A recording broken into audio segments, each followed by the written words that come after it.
Welcome to SN channel. 5,70,000 వరకు పన్ను మినహాయింపు. ద్రవ్యోల్బణానికి అనుగుణంగా బ్యాంకు డిపాజిట్లు, ఈక్విటీలను పన్ను ఒకే విధంగా ఉండేలా చూడాలని, అదే సమయంలో టీడీఎస్ను సరళీకృతం చేయాలని జీటీఆర్ఐని సూచించింది. రానున్న బడ్జెట్లో ఈ విషయంపై దృష్టి సారించాలని కోరారు. ఆదాయం పన్ను పరిమితిని 5.7 లక్షలకు పెంచాలని తెలిపింది. వ్యక్తిగత ఆదాయం పన్ను పరిమితి 2014లో 2,50,000 నిర్ణయించగా ఇప్పటి వరకు మార్చలేదు.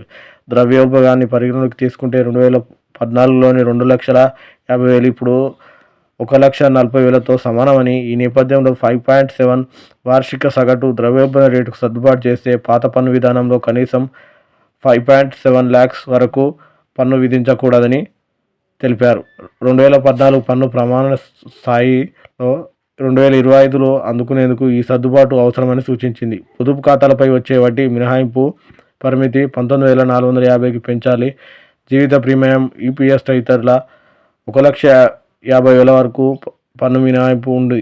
దీన్ని 2026లో 2,60,000కు పెంచాలని సూచించింది. వైద్య బీమా పాలసీలకు చెల్లించాల్సిన ప్రీమియానికి 41,000 వరకు మినహాయించాలని సూచించింది. పన్ను స్లాబులు, మినహాయింపులు ద్రవ్యోల్బణ సూచికి అనుగుణంగా సర్దుబాటు కావాలని, అప్పుడే వాస్తవ విలువ ఉంటుందని, పన్ను చెల్లింపుదారుల కొనుగోలు శక్తి పెరుగుతుందని జీటీఆర్ఐ తెలిపింది.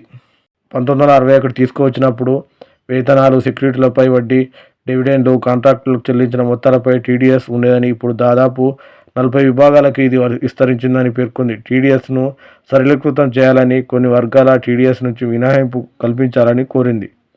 మరిన్ని అప్డేట్ కోసం ఎస్ఎన్ ఛానల్ సబ్స్క్రైబ్ చేయండి. Thank you.